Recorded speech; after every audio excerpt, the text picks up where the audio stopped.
Sunshine Radio, kapartner mo sa balita at serbisyo. DZAR, ang alternatibong radyo. Iba sa iba, sa iba, sa iba. And now, we bring you Waka para sa Batang Masa with Miss Lady M.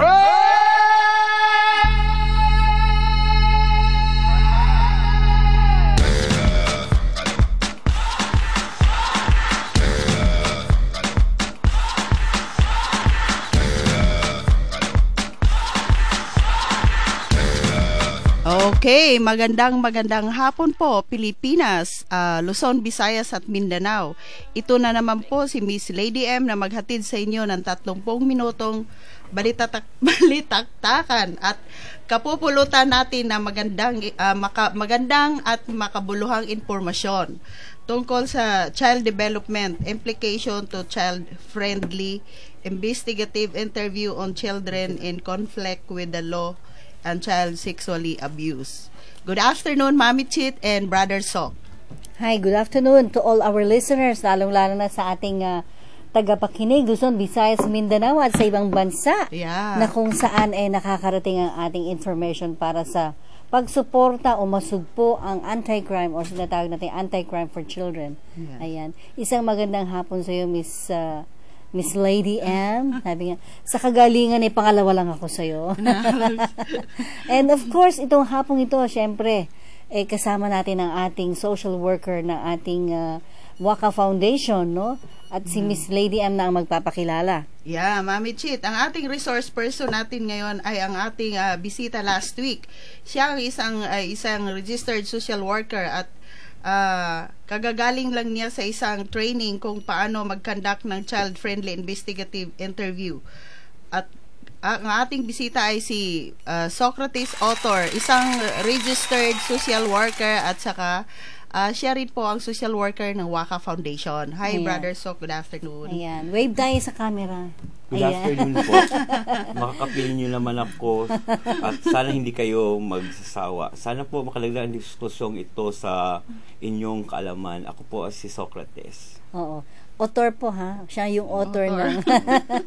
Okay. Yeah, I'm very much happy that you respond to our invitation at kahit busy ka after Waka, meron ka pang mga inaasikaso na pageant sa Binibining Malate. At saka kasi rin siya, nagtuturo din kasi siya sa sa pamantasan ng Maynila, Mami Chit. So, nandito na naman tayo ngayon, physically present. My honor po na invite niyo ako dito. Again. Again. Oh. Yeah, shoot, the first question, Mami Chit. Siyempre, napaka-exciting ng ating topic ngayong hapon. At para po sa ating mga nakikinig, napakahalaga nitong tinatawag natin child-friendly investigative interview. Pero ano nga ba ito, Sir Sok? I have the opportunity to participate in the forensic interview, meaning the child-friendly investigative interview for 6 days in Subic. That was September 24 to September 29. And I really found it very, very informative. And I want to share it to the listeners and to the viewers today. But ang usaping child-friendly investigative interview ay napakalawak. It's very encompassing. So I guess mag-focus muna tayo sa usaping child development para malaman natin ang implication nito on interviewing children. Like, what is the implication of child development to interviewing children, especially children in conflict with the law, as well as child sexually abused. In considering issues of investigation or interventions for children, we should not forget some basic principles of human development because child development is anchored on human development. Yeah, ano ba itong principle of human development? I hope we have so much time, no? We have the luxury of time so that I would be able to discuss that in detail, like in a classroom setting, but we only have, 30 minutes. Yeah. So I will just go to the basic. Sorry, I can't discuss the nitty-gritty of these principles. Unang principle ay each developing child is unique. while the sequence of physical and moral development does not vary, the rate or pace at which children go through the stages vary. Okay. Para po sa ating mga nakikinig, ano po, yung pong tinatawag nating child-friendly investigative, ito po yung kung kayo po yung nagkaroon ng chance na magkausap ng bata, paano nyo hahawakan, no? So, yung pagsisiyasat, pag-i-interview sa kanya, o yung pakikialam, pakikihimasok, isa po yan sa mga dinadala natin. So, kaya makikita natin ang mga bata ay iba-ibang kanilang development physically. Kasi kailangan naman natin itansya yung mga batang nakakausap natin, mas lalo na kung sila'y physically abused or sexually abused. That's really correct. Much more kung ano sila, physically abused and sexually abused. Now, if you allow me to go to this principle, second principle, principle 2 is child development always occurs in context. That means traditional views of development look at the growing child but placed her in a static world. That's principle number 2. And on the other side, contemporary developmental approaches emphasize that the dynamic and interactive relationship between the growing child and the changing world, yun. Yes, oo nga. So, the environment and the society we live is really influential in the kind of development that we will have as a human being. So, kadalasan, ito po yung sinasabi natin kung ano yung lugar na kinalakihan ng bata. Opo. No? So, kung halimbawa, nasa squatter siya, magugulo yung mga bata, yan yung kanilang environment sa kanyang paglaki. Apart from the genes, actually, the environment, the community that a child lives in, is really very influential in forming child's development. Kung anong yung meron kang komunidad, may spec on the kind of person you are. Kung ano yung kinalalakihan nilang surroundings, kung halimbawa, nasa magandang subdivision, so medyo rin sila, yung mga asal nila ganon, pero yung pag nasa depressed area ka naman, pero alam mo, hindi naman lahat na nasa depressed area ganon kumilos. Tama, there's a remote situation in which na even if the environment is like that, the child develops otherwise. I am an example. I don't live in a in a well-off family. I don't live in, how do you call that, yung exclusive subdivision. But it does not deter me to actually improve myself and develop myself. That's why I really went through the formal schooling so that I will be able to achieve something for myself. Actually, yes ma'am. Kaya nga po, yun ang sinasabi ko, hindi naman yun dahil nakatira yung isang bata sa exclusive subdivision, then nakatira sa depressed area. Hindi yun, depende yun sa bata kung paano tinuruan ng magulang yung the way they talk, the way they act, yung attitude nila, yung kung paano nila i-handle yung yung manners nila. By the way, when we talk about environment, hindi yan ibig sabihin na neighborhood lang. Because family is also part of the environment. The way you are reared, nurtured by your family would actually affect the kind of development you would have. Though, yung influence ng iyong community is also one that will affect your growth. Parang ganyan. So, kung ano ang bata ngayon, mag-iiba siya in the next life stage. Depende sa niya yung, kung ano yung, halimbawa, nakapag-aral naman talaga siya ng mabuti, and then well-educated siya, well-off yung, well-oriented yung family nila. Tapos yung mga nakasalamuha din niya, pinapangaralan din siya ng magandang asal. 'Di ba? So maging maganda rin yung niya, kung paano niya itrato ang mga taong nakapaligid sa kanya. Hindi lang yung mga kabataan, at saka magkaroon din siya ng respeto sa mga older or kahit sa mga nakakatanda sa kanya. And we are living testaments. Unless otherwise, galing kayo ng exclusive subdivision. Oo, mahirap yung ganun Kasi ako, we were, yun, sa isang lugar, wala ka namang kapitbahay, parang tahimik ka lang din. Pero when we tried to transfer yung residence, nakita ng mga bata yung development nila. Kahit sila nakaka-observe na magulo sa lugar na ito, nandito lang ako, na-differentiate nila yun. So, yun, isa yun sa mga factors kung paano yung bata ay pinalalaki natin sa maayos na lugar, especially responsibilidad ng mga magulang yan. Pero alam mo, Mami Chit, nakakabahala kaya mga nangyayari ngayon. Can you imagine? So, pinag-uusapan natin a while ago sa mga exclusive subdivision. O, di ba yung San Agustin School? O, maraming na mga nangyayari doon, di ba? Tapos, meron ng safety. O, yung estudyante naman, sinaksak din yung kapwa estudyante. Di ba? Sa loob mismo ng school, maraming krimen na nangyayari. So, medyo nakakatakot para sa mga bata. Kaya, dapat talaga, lahat ng magulang at kabataan, maging aware sila sa paligid nila at saka sa lahat na nangyayari sa lipunan. So it's a responsibility of everybody. Yes. Okay. So ang nangyayari tuloy, tama yung mga sinabi niyo, ma'am, no, Miss Lady M. And sabi nga, it would affect the credibility of the child as a witness. So especially implicating legal qualifications as a witness. Diba? Yeah. There are actually 4 legal qualifications as a witness. These are the ability to perceive, the ability to store information in memory. Yung na-perceive mo siya, then na-store mo yung na-perceive mo. And the ability to recall and retrieve information. So, na-store mo yung information, may kakayahan ka din na ma-recall yung information at ma-retrieve yung information sa memory mo. And lastly is the ability to relay and communicate information. Like, you know, in the case of child sexually abuse, it's obviously, you know, the only witness is actually that child. But what's the credibility and integrity of the child as a witness of his case? Of course, we look at kung na-perceive ba niya yon na situation,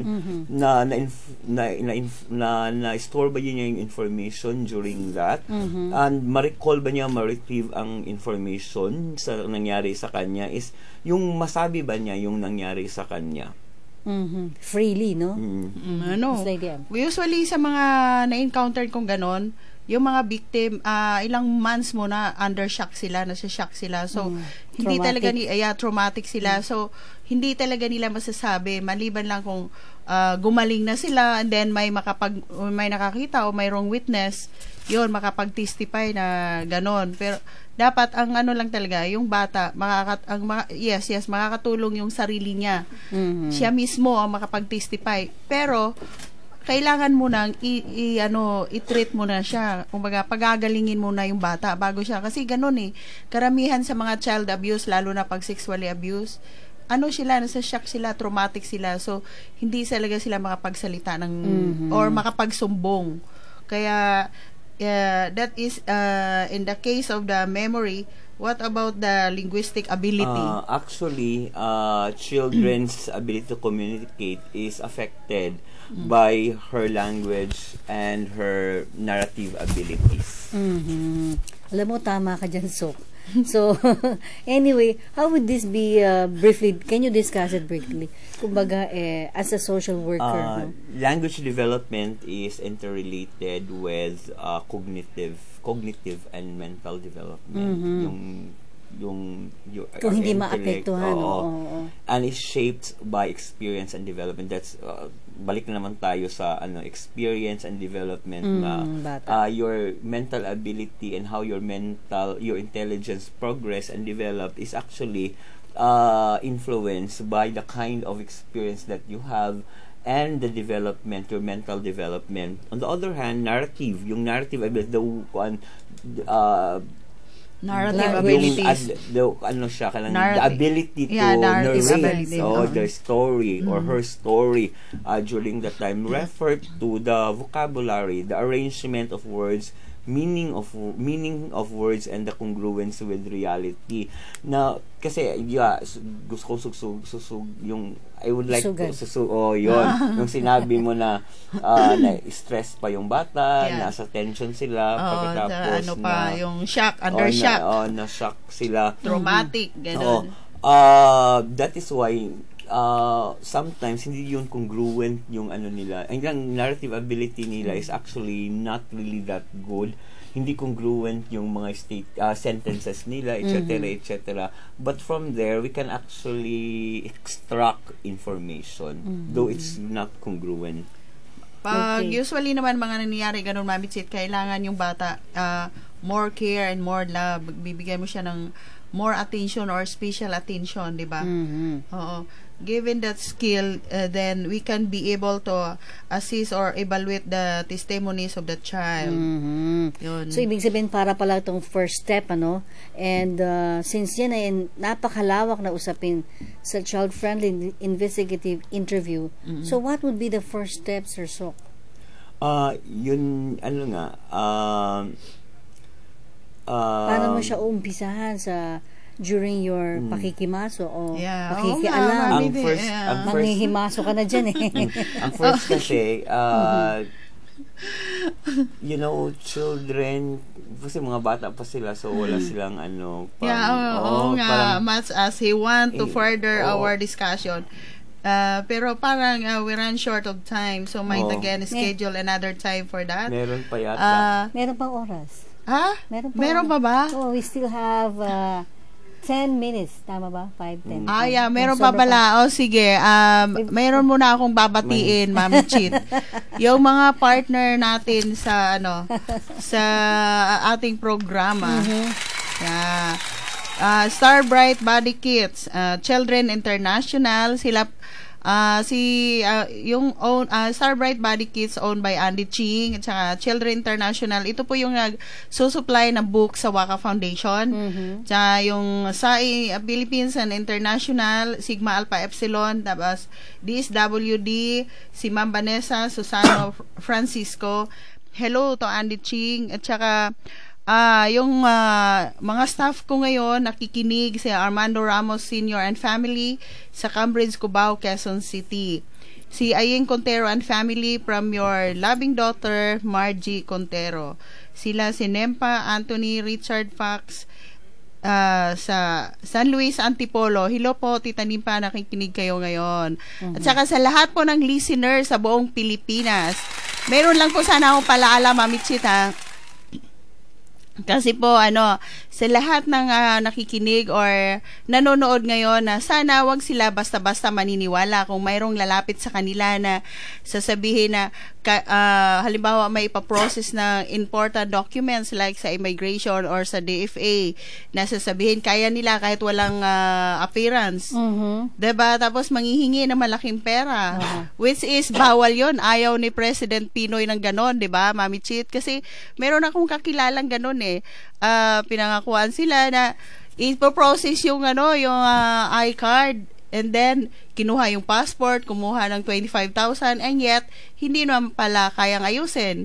Tapos ngayon reminder yan, hindi na yung pang-child yes, reminders lang yon, reminders. Kasi kumbaga dapat alamin mo nang mabuti kung dapat pagdating sa mga ganon, dapat pupunta personal sa DFA or sa immigration para wag maloko. Kasi alam mo na ngayon sa panahon ngayon ang daming nanluloko, di ba? Hello, Tita Nimpa, yan. Kaya mag-ingat kayo sa mga taong nakapaligid sa inyo. Dapat nakikinig sila sa bayaning manggagawa. Ako na naman may gigreet. Allow me to speak in Visaya kasi I'm from Mindanao. Okay. I-greet na ako diha sa akong pamilya, sa akong mama, si Marita Otor, tas ang akong manghod birthday niya ugma si Dondon. Hi, happy birthday. Otor. Happy birthday. Hello. I would like also to greet Jericho, Tata, akong kuya si Eldiver Otor, o iyang pamilya si Ate Gloria, o iyang mga anak. Nagpag-greet po, nag-text ka rin akong kuya, ningon siya na i-greet daw ko si Manix. And also, i-greet mo na ako si Ramram, akong pag-umangkon. Now, si Auntie Terry, kumusta mo diya? Si Uncle Atoy, si Papat, si Gia, si Dirk. Ang special friend ni Mama, si Ate Nening, ang Class 61 of Agusan National High School, and also Class 88 of Agusan National High School, where I'm part of. And then, among silingan na si Visto, ang Visto family, sinang budget kahulugan, o akong friend po, nag-text ako, kalingon siya, na-greet daw ko na siya si Jeff, si Carlo, si Renren, si Carvin, si Noel, si Baboy, si Jeff, si Kurt, si Tongtong, si Angelito, si Jason, and Kawai family, Prime Movers, at Yehe Fam. Okay, we back to... Going back. Okay, we're going back to our program. Then yung mamaya na lang uli before we end our program kasi marami pa akong pasasalamatan. Okay, Brother Sok, we back to our topic, Mami Chit. Brother Sok. Paano mo ina-approach yung pamilya doing the investigative? Usually kasi kasi walang kaalaman ang bata. It's the family who brings the child to social worker, kung hindi social worker, sa police, kung hindi sa police, sa doctor. So that's the first stage. Now, I really believe in multidisciplinary team. Yung magkaisa yung social worker, yung doctor, yung police to come up with a case study of the child and also to extract very important and necessary information na yung information ay gagamitin sa korte. So it's either the family the goes child to itself, the proper authorities, or narinig ni social worker sa neighborhood na may ganung nangyari, etc. So, siya dapat ang lalapit doon. Then, mag-schedule sila for forensic interview to extract the information. And the forensic interview should be audio-video taped. So, hindi basta-basta. Hindi. Okay. So, bilang isang social worker, papasok ka sa isang tahanan, manghihimasok ka kasi nabalitaan mo. Pakialamero talaga. Hindi naman yun ang ibig sabihin nun.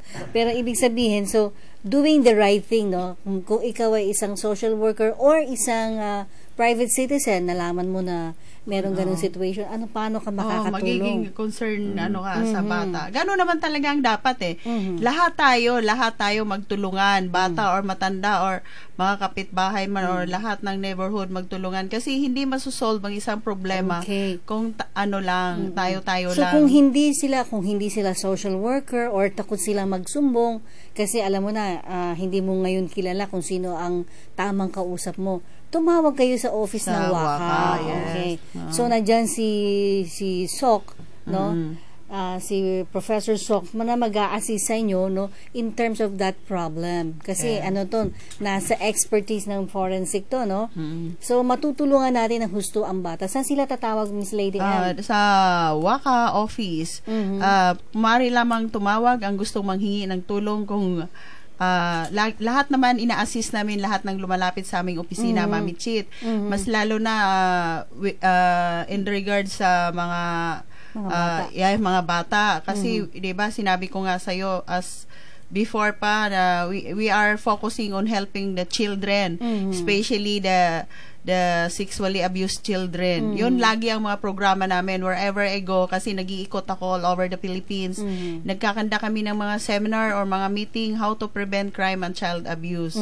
So yun yung inaano namin. So kung sino man yung mga nangangailangan, maaari po kayong tumawag sa 438-7594 or mag-text sa Smart 0919-234-8589 or sa Globe 0915-201-6774. Yun. Maaari po kayong tumawag kasi bibigyan po namin kayo ng kaukulang assistance. Action. Action man. Lalong-lalo na yung mga batang nakikinig sa atin, ano? Yes. So, kung kayo man ay nakikinig, kung paano nyo gusto maprotektahan kayo, no? Na may tumulong o sumagip sa inyong yung mga detractors, yung mga na samantala sa inyo, no? Narito ang WACA para magbigay ng tulong. So, hindi ka na matatakot kung hindi mo pagkatiwalaan ng iyong magulang, kapatid, relatives, no? Ang iyong mga pulis o kumbaga, sabihin na natin may mga notorious diyan na naka-uniform na mga agent, ganyan, di ba? Uniform men na tinatawag. So, kung tayo po ay... Pamicit kasi maraming nai-involve na mga policemen. Correct, di ba? Pero in fairness naman, to be fair with other policemen, pinagtatanggol ko lagi.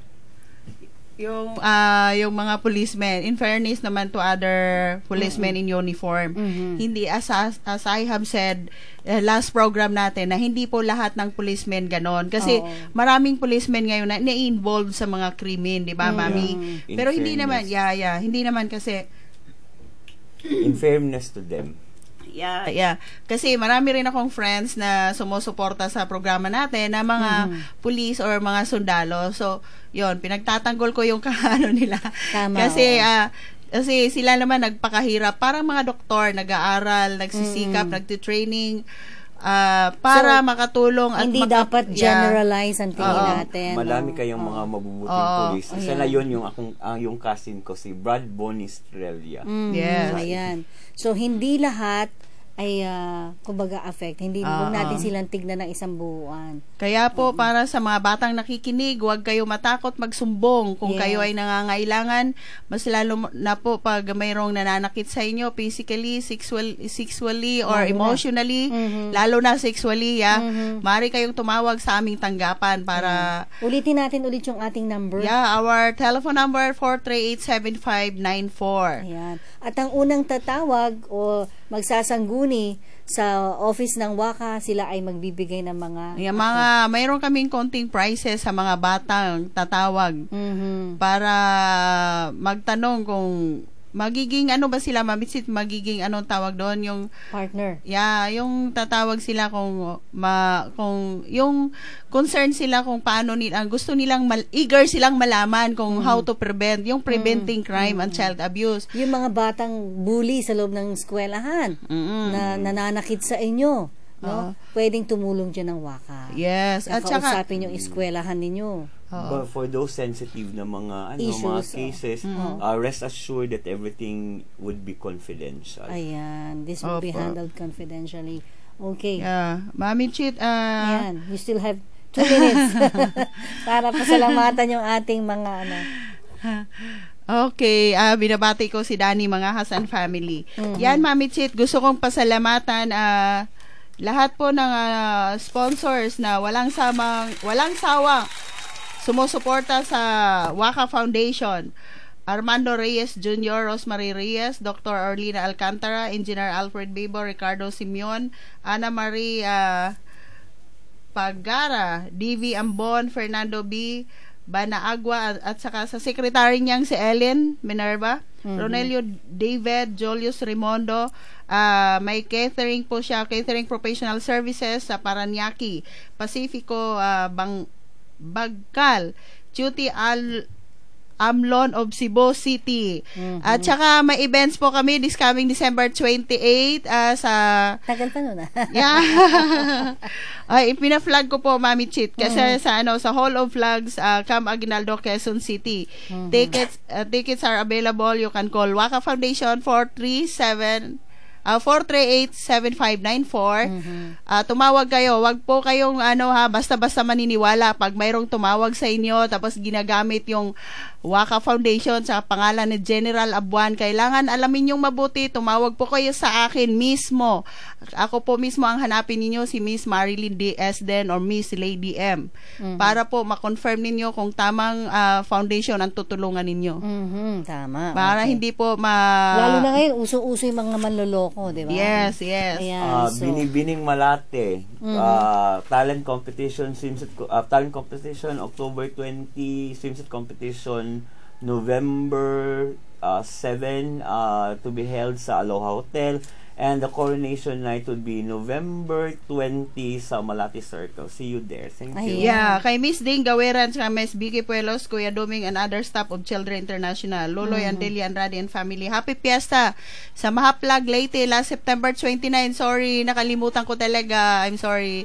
Hello, at saka magpapaalam na naman kaming muli kasi may sumisinyas na po, mayroon na pong susunod na programa. Babay na sa ating kapartner. Babay na sa buong Pilipinas, Luzon, Visayas at Mindanao. Magkita-kita ulit tayo sa next Saturday dito lang sa Batang Radio, Batang May K, WACA para sa Batang Masa. Ito po si Miss Lady M. At ito naman si Mami Chit. This is Socrates. Bye-bye po at I love you all.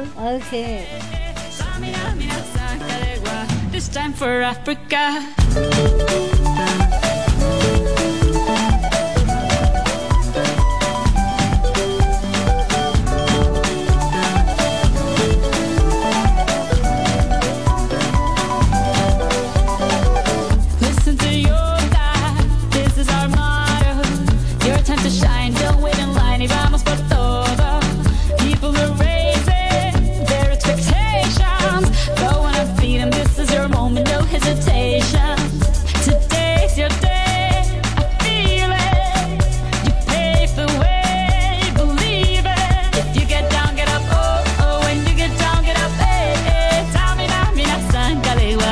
plan for Africa. Samina, mina, eh, eh, waka, waka.